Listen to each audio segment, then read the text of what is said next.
সড়কের পাশে শতবর্ষী কড়ই গাছ, আর প্রবীণ সেই গাছে গড়ে উঠেছে সবজির দোকান। মাটি থেকে কয়েক ফুট উপরে খড় দিয়ে চালা তৈরি করা হয়েছে। চালার নিচে গাছের গায়ে কাঠ ও বাঁশের তৈরি র্যাকে সাজানো টাটকা ও তরতাজা সবজি। প্রত্যেকটি সবজির দাম লিখে রাখা হয়েছে পাশে।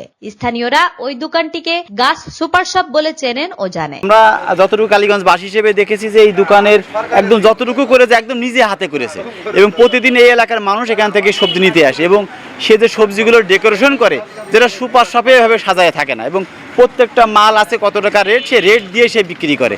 গেলে দাম নিয়ে টাল বাহানা করতে হয়।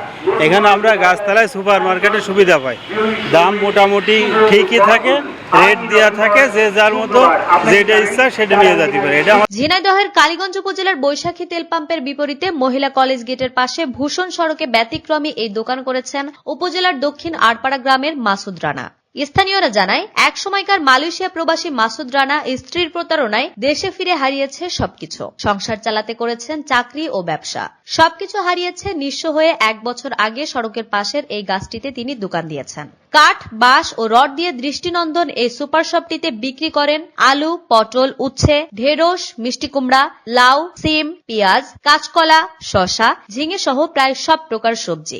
দোকান নিয়ে একটা পজিশন নিতে গেলে মনে করেন যে তার 20,000 টাকা অ্যাডভান্স, মাসিক তার বেসিক একটা দেখা যাচ্ছে 3,3500 টাকা।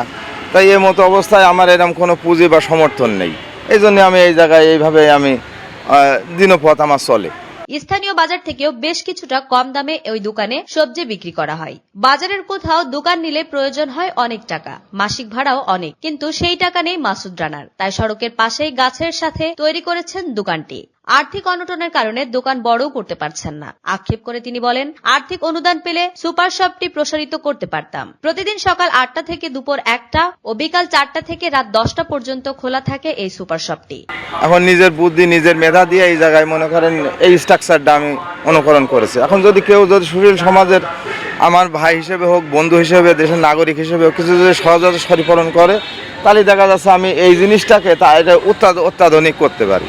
ঝিনাইদহ থেকে বশির আহমেদের তথ্য ও ভিডিও চিত্রে ডেস্ক রিপোর্ট।